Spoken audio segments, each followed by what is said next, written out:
Ketika dunia menyaksikan peristiwa yang tak pernah dibayangkan oleh manusia modern, tanpa peringatan, langit terbelah. Burung-burung aneh muncul dari arah timur, membawa batu-batu menyala yang jatuh menghujam kota Israel. Kejadian ini bukan akibat perang, bukan pula karena rudal, melainkan azab Allah yang tak dapat ditolak oleh siapapun. Tak ada tempat untuk bersembunyi, dan tak ada teknologi yang mampu menyelamatkan mereka. Burung-burung ababil, yang dahulu hanya dikenal dari kisah-kisah kuno, kini kembali muncul, dan bumi pun berguncang dalam ketakutan. Apa yang sebenarnya terjadi? Kenapa azab ini datang? Dan apa pesan langit di balik kehancuran yang maha dahsyat ini? Sebelum cerita ini kita mulai, saya mohon keikhlasan sahabat semua untuk like dan subscribe. Saya doakan Anda semua sehat, selalu panjang umur dan dikabulkan segala hajatnya. Langsung saja kita mulai ceritanya. Gaza, sebuah tempat yang dulunya penuh dengan kehidupan dan kebahagiaan, kini berubah menjadi kawasan yang dipenuhi dengan penderitaan dan kesedihan. Pagi yang seharusnya penuh dengan segarnya udara dan tawa ceria anak-anak yang berlarian, kini berubah menjadi hari yang penuh dengan ketegangan dan ketakutan. Udara pagi yang biasanya membawa aroma roti hangat dan tawa riang, kini digantikan oleh lengking sirene dan jeritan kesakitan yang menggema di udara. Asap hitam mulai menggulung dari reruntuhan bangunan, yang dahulu masih berdiri kokoh, namun kini telah hancur lebur menjadi tumpukan puing-puing yang tak bisa dikenali lagi. Kota-kota yang semula hidup dengan warna-warni kebahagiaan kini menjadi kota mati, dipenuhi dengan tumpukan batu dan remah kayu yang terlempar kemana-mana. Langit yang dulunya biru dan cerah, kini tampak murung dan kelabu, seolah ikut berduka melihat kenyataan yang terjadi di bawahnya. Gaza, yang menjadi simbol perlawanan dan ketangguhan, kini berubah menjadi tempat penuh dengan penderitaan yang tak terperikan.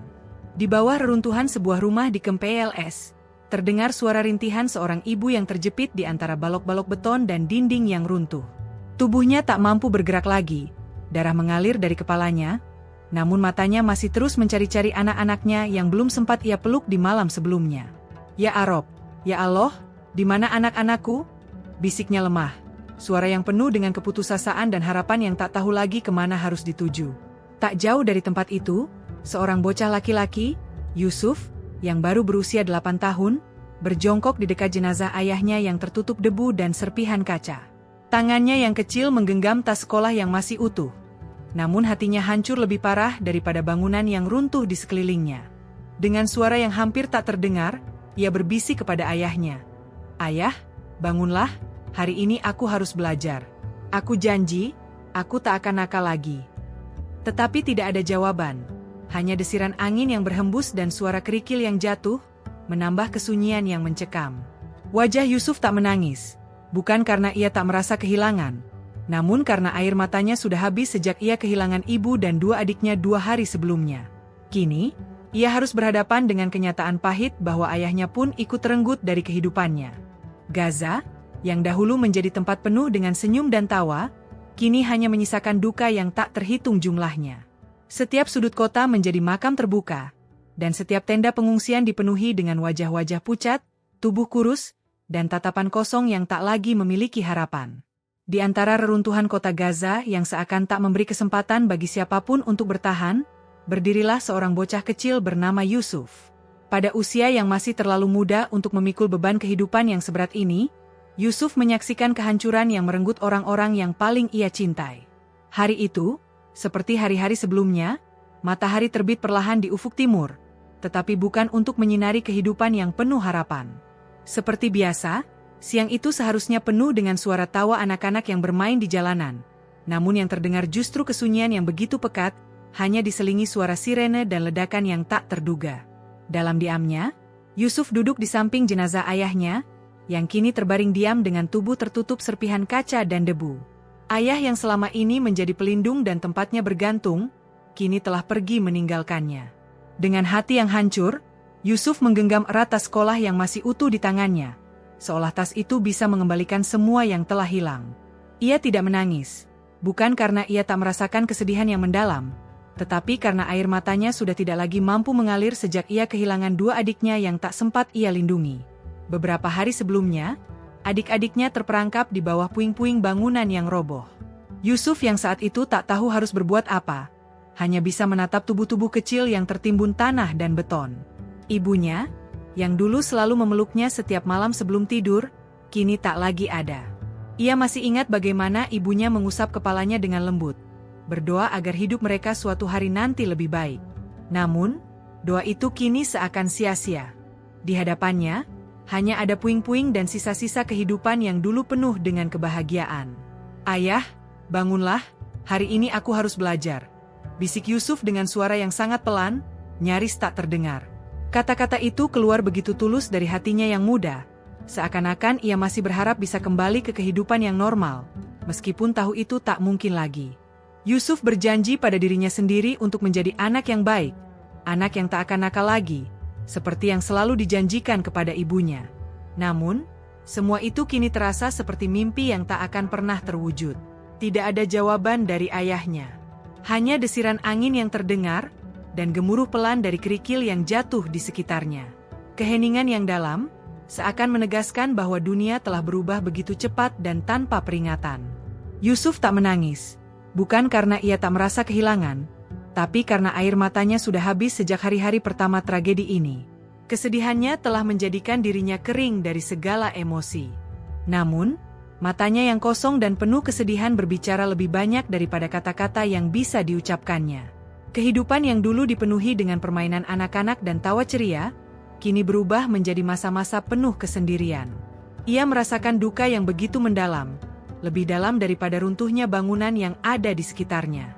Gaza yang dulu penuh dengan harapan dan kehidupan, kini hanya menyisakan kenangan pahit dan tumpukan puing yang tak bisa lagi dikembalikan seperti semula. Dan di tengah kehancuran ini, Yusuf, seperti banyak anak lainnya, hanya bisa terdiam, menunggu keajaiban yang entah kapan datang. Di kamp pengungsian Rafah, suasana yang suram dan penuh keputusasaan terasa sangat kuat. Sebuah tenda sederhana yang berdiri di tengah tanah yang basah karena hujan semalam menjadi saksi dari harapan yang hampir padam.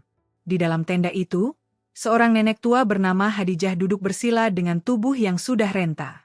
Tangan tua yang gemetar itu menggenggam Al-Quran kecil yang selalu ia bawa sejak perang pertama kali melanda Gaza. Buku suci itu seakan menjadi satu-satunya pengingat dari masa-masa yang lebih baik, ketika Gaza belum dilanda kehancuran. Hadijah yang telah melihat banyak penderitaan sepanjang hidupnya, kini menatap langit yang semakin kelabu, seolah ia bisa merasakan sesuatu yang besar akan segera terjadi. Dalam hatinya, ia berdoa, berharap agar segala kezaliman yang menimpa Gaza dan umatnya segera berakhir. Suara Hadijah melantunkan ayat-ayat suci dengan lirih, bergetar, dan penuh air mata. "Jangan engkau biarkan kezaliman ini terus hidup, ya Allah," bisiknya dengan penuh kesungguhan, mengharapkan sesuatu yang lebih dari sekadar keberlanjutan penderitaan. Angin yang bertiup kencang seolah menjadi saksi dari doa-doanya yang penuh harapan. Meskipun tidak ada tanda-tanda langsung bahwa doanya akan dikabulkan, Hadijah merasa bahwa langit sedang mendengarnya. Malam semakin larut, dan matahari yang biasanya menyinari dunia dengan terang, kini tergelap oleh awan yang semakin mendung. Seakan langit pun ikut merasakan kesedihan yang melanda bumi Gaza. Hari pun berlalu, dari pagi hingga malam, dan langit seolah tak bisa memutuskan untuk tetap cerah atau gelap. Setiap sudut kamp pengungsian dipenuhi dengan wajah-wajah yang pucat dan tubuh kurus. Namun meski tubuh mereka hampir tak bisa bertahan, hati mereka tetap penuh dengan harapan. Keheningan yang mendalam menyelimuti kamp itu, hanya terdengar suara deru angin dan sesekali langkah kaki yang terhuyung. Di balik setiap kesunyian, ada ribuan doa yang menggema. Meskipun gelap, meskipun hujan, meskipun semuanya tampak tak mungkin, doa-doa itu terus mengalir tanpa henti, mengharapkan sebuah perubahan yang besar dari langit. Di sudut lain kamp pengungsian itu, beberapa anak yang telah kehilangan orang tua mereka duduk diam di dalam tenda yang sempit. Mereka tidak lagi bermain seperti dulu, tidak ada lagi tawa riang, yang ada hanya mata kosong yang menatap langit. Mereka, yang masih sangat muda, kini belajar bahwa hidup tak selalu penuh kebahagiaan. Satu-satunya hal yang mereka tahu adalah kesedihan yang tak kunjung berakhir. Namun, meskipun mereka belum sepenuhnya mengerti, ada satu hal yang tak bisa mereka lupakan, harapan.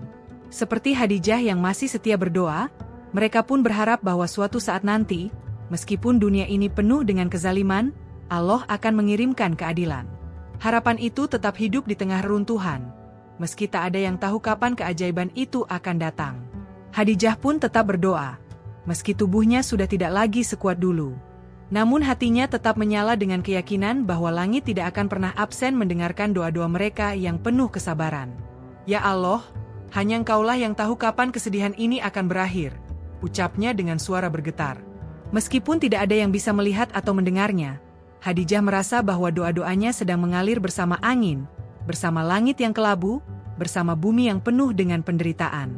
Dan di tengah kegelapan malam itu, doa-doa yang dipanjatkan dengan penuh keikhlasan akan menjadi bagian dari kisah yang lebih besar. Kisah tentang perjuangan, kesabaran, dan akhirnya, tentang kemenangan yang datang dari langit. Di tengah kegelapan yang melanda Gaza, doa-doa terus bergema di setiap sudut kota yang telah menjadi medan pertempuran tanpa suara. Sepertiga malam, ketika kebanyakan orang terlelap dalam tidur yang penuh kelelahan, Gaza justru menjadi tempat yang paling ramai, bukan oleh suara keriuhan pasar atau tawa anak-anak yang biasanya menyegarkan suasana, tetapi oleh keluhan dan ratapan dari hati-hati yang lebur, dari jiwa-jiwa yang telah teraniaya oleh perang yang tak kunjung berakhir. Di masjid-masjid, di tenda-tenda pengungsian, di sudut-sudut jalan yang sempit, umat Islam di Gaza menggenggam erat tasbih, memanjatkan doa penuh harapan kepada Allah, memohon keadilan dan kesabaran. Mereka berdoa dalam hening, mengharapkan sesuatu yang lebih dari sekadar kelangsungan hidup mereka di dunia yang penuh dengan kehancuran ini. Meskipun tubuh mereka lelah, meskipun hati mereka penuh luka, namun iman mereka tetap teguh, berpegang pada keyakinan bahwa Allah tidak akan meninggalkan mereka. Salah satu rekaman video yang viral di media sosial menampilkan seorang mujahid yang telah kehilangan sebelah kakinya akibat ledakan yang meluluhlantakkan tubuhnya. Dalam rekaman itu, suara pelan namun penuh semangat keluar dari mulutnya. Kalian boleh hancurkan tubuh kami, tapi tidak akan pernah bisa membungkam iman kami. Suaranya yang tertahan oleh rasa sakit dan kehilangan itu malah semakin menguatkan makna dari setiap kata yang ia ucapkan. Tubuhnya yang hancur bukanlah sesuatu yang bisa menghentikan semangat juang dan keyakinannya bahwa keadilan akan datang, meski itu tidak datang dengan cara yang bisa dimengerti oleh manusia. Tangisan anak-anak yang telah kehilangan orang tua mereka, jeritan ibu-ibu yang kehilangan anak-anaknya, dan desahan orang-orang tua yang telah bertahun-tahun hidup dalam penderitaan, semuanya terus bergema ke langit. Namun, mereka tidak pernah berhenti berdoa, tidak pernah berhenti berharap, meskipun dunia seakan menutup mata terhadap penderitaan mereka. Di tengah kesunyian yang dalam, di bawah langit yang terus mendung, doa-doa itu naik ke langit, mengisi ruang kosong yang ada antara bumi dan langit, membawa harapan yang tak pernah padam. Mereka berdoa agar azab yang menimpa mereka segera berakhir, dan agar kesedihan yang mereka alami segera digantikan dengan kedamaian dan keadilan. Ya Allah, Engkau yang Maha Kuasa, balaslah penderitaan kami dengan kebaikan, turunkanlah keadilan MU. Doa yang terus terucap dari setiap bibir yang lelah, dari setiap hati yang penuh dengan air mata. Malam itu, langit seolah mendengarkan doa-doa mereka. Di setiap sujud, di setiap air mata yang jatuh, ada harapan yang tidak pernah padam. Harapan yang mengingatkan mereka bahwa meskipun mereka tidak mampu mengubah dunia, Allah mampu mengubah segala sesuatu. Mereka tahu, meskipun saat ini mereka merasa lemah, mereka sedang menunggu waktu yang tepat, ketika keadilan Allah akan datang menjemput mereka. Namun, saat itu juga, di dunia yang jauh dari mereka, para pemimpin Israel yang telah lama merayakan kemenangan mereka dalam peperangan dan penindasan, berkumpul di sebuah ruangan yang megah. Dinding-dinding ruang pertemuan itu dihiasi dengan peta wilayah Palestina yang telah mereka ambil alih, dan yang menjadi simbol kesombongan dan penindasan. Di tengah ruangan itu, seorang jenderal Israel dengan bangga menunjukkan peta digital yang memetakan wilayah-wilayah yang baru saja mereka taklukkan, termasuk Gaza yang hampir bersih dari perlawanan. Tawa mereka menggema, bukan karena kemenangan yang sejati, tetapi karena kebanggaan atas darah yang telah mereka tumpahkan, atas tanah yang telah mereka kuasai. Gaza sudah hampir bersih, ujar sang jenderal dengan sombong, sambil menunjukkan titik-titik serangan terbaru. Di sisi lain, Perdana Menteri Israel ikut menanggapi, kami berhasil, dan tak ada yang bisa menghentikan kami. Namun, tanpa mereka ketahui, di balik kesombongan itu, langit mulai bergerak, menyusun rencananya sendiri. Keberhasilan yang mereka banggakan hanyalah sementara, dan Allah sedang menunggu waktu yang tepat untuk menurunkan keadilannya. Ketika mereka tertawa merayakan kemenangan palsu mereka, dunia yang tertindas menunggu dengan sabar. Dan pada akhirnya, langit akan membalas setiap tindakan zalim dengan cara yang tidak bisa mereka duga. Sementara itu, di sebuah rumah sederhana yang masih tersisa di Han Yunis, seorang ustaz tua duduk bersama anak-anak yatim yang telah kehilangan hampir seluruh keluarga mereka dalam kekerasan yang tak berkesudahan. Ustaz tersebut, yang sudah berusia senja, masih teguh dalam imannya meskipun tubuhnya semakin rapuh dan lemah. Di hadapannya, anak-anak yang dulunya ceria kini hanya diam, tatapan kosong dan lesu, seakan mereka sudah terlalu lelah untuk merasakan kebahagiaan yang seharusnya dimiliki oleh anak-anak seusia mereka. Mereka duduk rapat di sekeliling sang ustaz, yang dengan penuh kasih sayang membacakan ayat-ayat Al-Quran yang menyejukkan hati mereka yang terluka. Suara ustaz yang penuh ketenangan itu seakan menjadi pengingat akan kasih sayang Allah, yang meski jauh, selalu mengawasi dan mendengar segala doa hambanya. Dan janganlah kamu mengira bahwa Allah lengah terhadap apa yang diperbuat oleh orang-orang yang zalim. Sesungguhnya Allah menangguhkan mereka sampai hari yang pada waktu itu mata mereka terbelalak. Bacanya dengan suara berat dan dalam. Ayat dari surah Ibrahim itu mengalir begitu dalam, menyentuh hati setiap orang yang mendengarnya. Anak-anak itu tidak mengucapkan kata-kata, tetapi mereka mengerti. Dalam diam mereka merasa ada harapan yang tumbuh kembali, perlahan, meskipun dunia mereka penuh dengan kehancuran. Mereka sadar, meskipun saat ini mereka sedang tertindas, Allah sedang menunggu waktu yang tepat untuk memberikan keadilan kepada mereka. Ustaz itu melanjutkan membaca ayat-ayat lain, menegaskan bahwa kesabaran mereka akan terbayar. Allah tidak akan pernah membiarkan orang-orang yang teraniaya tanpa pertolongan. Lanjutnya, menguatkan keyakinan mereka. Anak-anak itu meresapi setiap kata yang diucapkan oleh sang ustaz, seakan mereka sedang menunggu sebuah keajaiban yang datang dari langit. Mereka tahu bahwa meskipun bumi ini penuh dengan kesulitan, langit adalah tempat di mana segala doa dan harapan akan dijawab.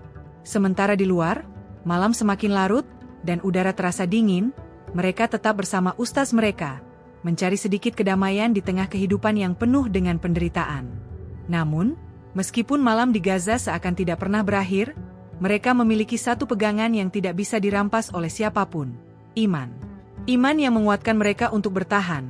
Iman yang memberi mereka keberanian untuk terus berdoa meskipun dunia ini seakan menutup mata terhadap penderitaan mereka. Di luar tenda dan rumah-rumah yang hancur, langit Gaza semakin gelap, seolah menandakan bahwa sesuatu yang besar sedang akan terjadi. Namun di hati anak-anak yatim itu, ada satu hal yang tak pernah pudar: harapan. Mereka percaya bahwa Allah tidak akan membiarkan mereka terus-menerus berada dalam kesedihan. Ada janji yang lebih besar menunggu mereka di masa depan. Dan meskipun tidak ada yang tahu kapan itu akan datang, mereka menunggu dengan penuh kesabaran, karena mereka tahu bahwa keadilan Allah akan selalu tiba tepat pada waktunya. Pada saat yang sama, di Yerusalem, ruang pertemuan yang megah tempat pemimpin-pemimpin Israel berkumpul dalam suasana kebanggaan atas apa yang mereka anggap sebagai kemenangan, tak pernah menyadari bahwa di tempat yang jauh, jauh sekali dari mereka, doa-doa umat yang teraniaya sedang mengisi langit. Mereka tertawa meremehkan, menganggap kekuatan militer mereka adalah segalanya. Namun, saat tawa mereka menggelegar, langit Gaza, langit yang penuh dengan doa dan air mata, diam-diam sedang mempersiapkan jawaban atas setiap kesedihan yang telah dipertaruhkan oleh umat yang terzalimi. Langit, yang selama ini diam, sedang menunggu untuk memberikan balasan, dan anak-anak yatim di Gaza telah mengetahui hal itu, meski mereka tidak bisa melihatnya dengan mata telanjang.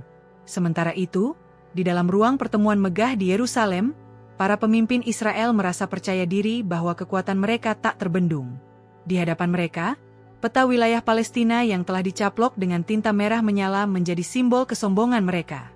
Setiap titik pada peta tersebut menandakan keberhasilan mereka dalam menaklukkan dan mendominasi tanah yang selama ini menjadi milik umat Islam. Jenderal Israel, yang tampak sangat bangga dengan prestasinya, menunjukkan peta digital yang menggambarkan wilayah-wilayah terbaru yang berhasil mereka kuasai, termasuk Gaza yang kini hampir sepenuhnya berada di bawah kendali mereka. "Lihatlah, Gaza sudah hampir bersih dari perlawanan," ujar sang jenderal dengan senyum penuh kemenangan, sambil memandangi peta tersebut. Tawa terdengar mengiringi perkataan itu, bukan karena kegembiraan yang tulus, melainkan karena kebanggaan atas darah yang telah mereka tumpahkan dan tanah yang berhasil mereka kuasai. "Perlawanan sudah hampir hancur," tambahnya dengan nada sombong, menganggap bahwa mereka telah meraih kemenangan yang tak tergoyahkan. Perdana Menteri Israel, yang duduk di kursi paling depan, menanggapi dengan penuh rasa puas. "Kami tidak takut pada siapapun. Kami punya kekuatan teknologi yang tak bisa dikalahkan oleh siapapun. Tidak ada negara, tidak ada tentara, yang bisa menandingi kekuatan kita. Dengan percaya diri, Perdana Menteri itu melanjutkan, kalian bisa mengutuk, kalian bisa berteriak di luar sana, tapi kita yang akan tetap berdiri. Israel tak akan pernah jatuh. Tawa kembali terdengar di ruangan itu, tetapi tawa itu seakan tak mengandung kebahagiaan yang sejati. Tawa mereka lebih terdengar seperti sebuah kebanggaan yang kosong, seakan mereka telah mencapai puncak kemenangan, padahal sebenarnya mereka sedang berada di ujung kesombongan yang tak akan bertahan lama. Mereka percaya bahwa teknologi dan kekuatan militer mereka akan mengalahkan segalanya, bahwa mereka tak akan pernah jatuh, bahkan ketika dunia mengutuk tindakannya. Namun, di sudut ruangan yang lebih gelap, seorang penasihat tua yang telah melihat banyak perubahan dalam sejarah Israel, mencoba memberikan peringatan. Wajahnya yang serius dan penuh kebijaksanaan terlihat khawatir ketika ia memandang Perdana Menteri dan para jenderal yang tampak begitu yakin dengan kemenangan mereka. Dengan suara pelan namun tegas, penasihat itu berkata, "Tuan, bukankah dulu kerajaan-kerajaan besar juga runtuh karena kesombongannya? Tidak ada yang abadi dalam kesombongan." Kata-katanya, yang penuh dengan pengalaman hidup, mencoba membuka mata mereka yang terbuai dengan rasa aman. Namun, suara itu hampir tenggelam oleh denting gelas dan tawa yang memenuhi ruangan. Perdana Menteri Israel, yang sudah terlalu lama menikmati kekuasaan, bahkan tidak menghiraukan peringatan itu. "Itu semua hanya legenda, masa lalu," jawabnya dengan enteng, sambil mengangkat gelas anggur di tangannya. "Sekarang, kami hidup di era modern. Kami memiliki kekuatan, uang, dan pengaruh. Tidak ada yang bisa menjatuhkan kami. Tuhan mereka? Lihat saja, apa yang sudah Tuhan mereka lakukan selama 75 tahun terakhir." Namun, di luar tembok-tembok megah itu, jauh di Gaza, para umat yang terzalimi terus berdoa dengan penuh harapan, meskipun dunia seringkali menutup mata terhadap penderitaan mereka. Mereka yang telah lama hidup dalam bayang-bayang kehancuran, yang telah merasakan bagaimana kezaliman menindas mereka, tahu bahwa hanya ada satu yang mampu mengalahkan kesombongan dan kekuasaan manusia, keadilan Allah. Sementara pemimpin Israel melanjutkan tawa mereka, umat di Gaza merasakan kedamaian dalam doa mereka yang terus terpanjatkan. Mereka mengerti bahwa Allah tidak pernah tidur, dan meskipun hari ini mereka merasa kalah, mereka tahu bahwa Allah memiliki caranya sendiri untuk menuntut balas kepada setiap kesombongan yang telah dilakukan. Mereka, yang tak punya apa-apa selain iman, menunggu dengan sabar, yakin bahwa keadilan Allah akan segera datang. Di dalam ketenangan doa-doa yang terpanjat di Gaza, langit mulai merasakan perubahan yang akan datang. Kekuatan manusia, betapapun besar dan sombongnya, tidak akan pernah mampu melawan kekuatan Tuhan. Kesombongan yang terlalu lama berdiri kokoh akhirnya akan runtuh dengan cara yang tak terduga, dan bagi mereka yang terzalimi, balasan yang telah lama mereka nantikan akan datang pada waktu yang tepat. Langit dan bumi, yang seringkali dipandang sepi dan tak terhubung dengan penderitaan manusia, kini seolah menunggu untuk beraksi, menunggu untuk menunjukkan bahwa kesombongan manusia tidak akan pernah bertahan lama di hadapan keadilan yang abadi. Di luar tembok-tembok kokoh Yerusalem yang penuh dengan rasa sombong dan kebanggaan itu, di tempat yang jauh lebih sederhana, sebuah rumah kecil di Gaza menyimpan keajaiban yang tak terduga. Di rumah itulah seorang gadis muda bernama Zahra mengumpulkan teman-temannya, bukan untuk berbicara tentang masalah yang biasa, bukan untuk melanjutkan hidup seperti yang biasa mereka lakukan, tetapi untuk menyatukan suara mereka dalam doa, dalam gerakan yang lebih besar. Zahra, seorang gadis muda yang tak pernah memandang dirinya sebagai sosok penting, merasa bahwa sudah saatnya ia berdiri bersama umat yang selama ini terzalimi. Meskipun ia bukan seorang ustazah atau ulama, meskipun usianya masih sangat muda, ia merasa bahwa keadilan harus diperjuangkan dengan cara apapun, dan hari itu ia memutuskan untuk mengajak teman-temannya bersatu. Kehidupan mereka di Gaza tidaklah mudah. Setiap hari mereka menghadapi kemungkinan kehancuran yang tak terduga. Setiap suara sirene, setiap ledakan yang mengguncang tanah, adalah pengingat bahwa hidup mereka bisa hilang dalam sekejap. Namun, di tengah segala keterbatasan dan ancaman itu, Zahra memiliki keyakinan bahwa ada satu hal yang tak bisa dirampas dari mereka: doa. "Malam ini kita semua bangun untuk saudara-saudara kita di Palestina," kata Zahra dengan penuh semangat. Suaranya tak bergetar, meskipun hatinya sendiri penuh dengan kecemasan. "Kita tidak punya senjata, kita tidak punya kekuatan militer seperti mereka, tapi kita punya doa. Dan itu adalah senjata yang paling dahsyat." Kata-kata Zahra menyentuh hati teman-temannya yang ikut berkumpul. dan mereka semua tahu bahwa meskipun mereka tak bisa mengubah keadaan secara langsung, mereka masih bisa berdiri bersama dalam doa yang penuh harapan. Di tangan Zahra, ponselnya menampilkan sebuah video yang mengguncang perasaan setiap orang yang menontonnya. Video itu menampilkan anak-anak Gaza yang sedang menangis di antara reruntuhan rumah mereka, di tengah puing-puing yang menjadi saksi bisu dari kehancuran yang terjadi. Air mata Zahra mulai mengalir tanpa bisa ditahan, namun ia tetap berusaha tegar. "Kita tidak bisa membiarkan ini terus berlanjut," ujarnya sambil menunjukkan video itu. "Kita harus bersatu. Meskipun kita terpisah oleh jarak, meskipun kita tak bisa berbuat banyak dengan tangan kita, tetapi doa kita bisa sampai ke langit. Jangan biarkan dunia lupa kepada kita. Jangan biarkan penderitaan kita terus terpendam di bawah tumpukan kebisuan dunia." Teman-temannya yang berkumpul di sekitarnya mengangguk. Meskipun sebagian besar dari mereka sudah kehilangan harapan akan dunia yang lebih baik. Tapi doa, seperti yang Zahra katakan, adalah senjata yang tak bisa dihancurkan oleh siapapun. Malam itu, langit Gaza tidak hanya penuh dengan awan mendung, tetapi juga dengan suara doa yang terus menggema dari setiap hati yang patah namun penuh dengan harapan. Mereka tidak bisa melihat apa yang akan terjadi esok hari, tetapi mereka tahu bahwa malam itu, langit mendengarkan. Doa-doa yang dipanjatkan dengan tulus itu naik ke langit, menyentuh tempat-tempat yang jauh, mencapai batas-batas yang tak bisa dilihat oleh manusia. Meski dalam keheningan, meski dalam kegelapan, mereka tetap bersatu dalam doa, percaya bahwa langit tidak akan pernah absen mendengarkan jeritan hati mereka. Zahra menatap keluar jendela rumah sederhana itu, matanya penuh dengan keteguhan. Ia tahu bahwa meskipun saat ini dunia tampak tak adil dan penuh dengan penderitaan, langit akan memberikan keadilan pada waktunya.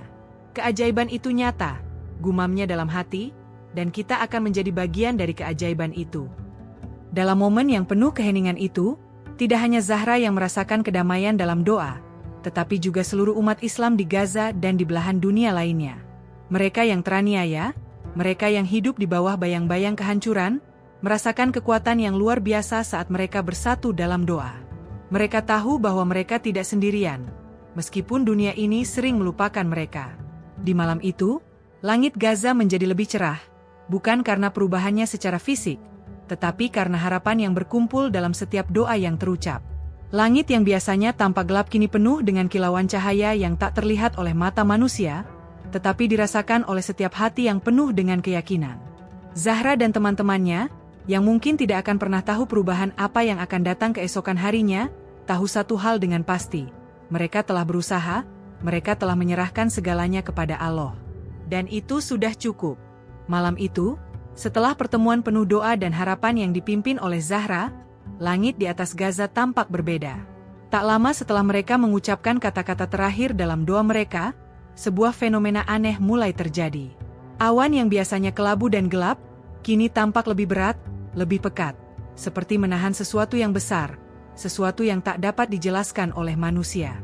Bagi mereka yang telah lama hidup dalam penderitaan dan kesulitan, langit yang seakan menahan napas itu memberikan rasa harapan yang tak terungkapkan. Ada sesuatu yang besar, sesuatu yang lebih dari sekadar bencana atau musibah, yang sedang mendekat. Pada awalnya, hanya segelintir orang yang merasakannya, tetapi kemudian lebih banyak lagi yang mulai merasakan hal yang sama. Rasanya, seluruh Gaza seperti sedang menunggu sesuatu yang sudah lama mereka impikan, keadilan. Beberapa penduduk Gaza yang tinggal di kamp-kamp pengungsian mulai bermimpi aneh. Banyak yang mengaku melihat langit terbuka, dan dari balik langit yang gelap itu, mereka mendengar suara yang berbisik lembut namun penuh kuasa. Kesabaran kalian tidak akan sia-sia. Suara itu terdengar jelas dalam mimpi mereka, membawa kedamaian yang seketika meresap ke dalam hati mereka yang selama ini didera oleh rasa cemas dan ketakutan. Mimpi-mimpi itu datang dari tempat yang tak terlihat, tetapi seolah datang langsung dari langit, memberi mereka harapan bahwa suatu hari, meskipun dunia ini penuh dengan ketidakadilan, Tuhan akan datang untuk memberikan keadilan yang sejati. Bagi mereka, mimpi-mimpi itu adalah pengingat bahwa mereka tidak sendiri, bahwa meskipun mereka telah lama hidup di bawah bayang-bayang kesedihan dan penderitaan, Allah selalu mendengarkan doa-doa mereka. Anak-anak yang selama ini terbiasa dengan suara ledakan dan gemuruh bom, kini mulai melukis sesuatu yang berbeda. Di atas kertas, mereka menggambar bukan lagi tank atau roket, tetapi masjid, pohon zaitun, dan burung-burung ababil yang besar, yang mereka lihat dalam mimpi mereka. "Itu burung dari surga!" teriak seorang anak kecil dengan semangat, menggambar burung-burung itu di dinding tenda pengungsian. Keberanian dan harapan muncul dalam diri mereka yang masih muda, meskipun mereka hidup dalam situasi yang penuh dengan ketakutan dan kehancuran. Tidak ada lagi gambar-gambar peperangan atau kehancuran di mata mereka. Mereka menggambar masa depan yang penuh kedamaian dan cinta, masa depan di mana mereka akan hidup tanpa rasa takut. Sementara itu, di markas militer Israel, radar yang digunakan untuk mendeteksi ancaman mulai menunjukkan sesuatu yang tidak biasa. Para ilmuwan dan operator radar yang bekerja dengan cemas mulai melihat objek-objek yang bergerak cepat di udara. Tetapi ini bukanlah drone, bukan pula misil. Mereka terlihat seperti burung-burung, namun bergerak dengan kecepatan yang jauh lebih tinggi daripada yang seharusnya. "Apa itu? Burung?" tanya salah seorang operator dengan kebingungannya, tetapi atasannya menjawab dengan nada ragu. "Tak mungkin, mereka terlalu cepat untuk ukuran burung." Meski mereka mencoba menjelaskan apa yang sedang terjadi dengan logika ilmiah dan militer mereka, jawaban yang mereka dapatkan hanyalah kebingungannya sendiri. Burung-burung itu bergerak dengan pola yang tak biasa, seolah mereka tahu persis kemana mereka harus pergi. Ketegangan semakin meningkat di ruang kontrol militer Israel. Radar semakin sibuk melacak pergerakan objek-objek itu, yang semakin mendekat. Ketika para ilmuwan mencoba menganalisis pola pergerakan burung-burung tersebut, mereka akhirnya terkejut mengetahui bahwa burung-burung itu tidak dapat dijelaskan dengan teori fisika yang mereka kenal. Mereka tak bisa dikendalikan, tak bisa dihentikan. Burung-burung itu seolah-olah datang untuk sesuatu yang lebih besar, yang tak bisa dipahami oleh manusia. Mereka datang bukan untuk menghancurkan, tetapi untuk membawa sesuatu yang lebih penting, keadilan yang sudah lama ditunggu. Dan pada saat itulah, seluruh langit di atas Israel berubah. Bukan lagi menjadi malam yang biasa, melainkan malam yang dipenuhi oleh ribuan burung yang datang dari langit dengan cahaya yang membara, seolah mereka membawa pesan dari Tuhan yang tak bisa diabaikan. Bagi sebagian besar penduduk Israel, mereka tak pernah membayangkan bahwa sebuah fenomena alam bisa terjadi begitu tiba-tiba dan mengguncang. Namun bagi umat di Gaza, mereka merasa bahwa ini adalah balasan dari langit untuk setiap penderitaan yang mereka alami. Burung-burung itu, yang dikenal dalam sejarah sebagai makhluk yang membawa pembalasan, kini kembali muncul. Bukan untuk menakuti, tetapi untuk mengingatkan umat manusia bahwa kekuasaan yang sejati ada di tangan Tuhan. Kepergian kesombongan yang datang dari langit itu adalah tanda bahwa keadilan, yang selama ini diharapkan oleh mereka yang terzalimi, akan segera datang.